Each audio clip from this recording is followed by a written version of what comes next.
For my part in this allegory, I'm not going to make the same mistakes my father made.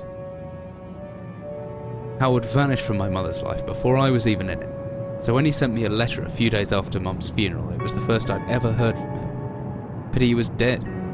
Writing from beyond the grave must be a genetic habit in my bloodline. His letter contained a key, instructions, pleas for forgiveness. I figured the dead don't have much use for absolution, so I turned to his prophetic passing, which he inexplicably expected to come any day.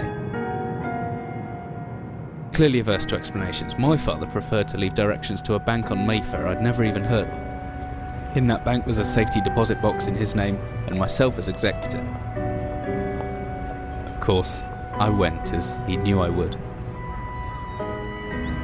I discovered that despite the evidence, he'd been legally declared dead almost 30 years ago, and so the old book and collection of notes I found had, in the eyes of the law, been mine all this time.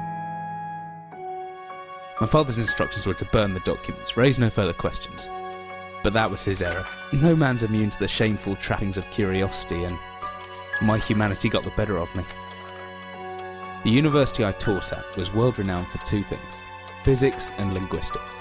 I represented the first, and the man who stood for the second was stumped by my recent acquisition. The book was indecipherable.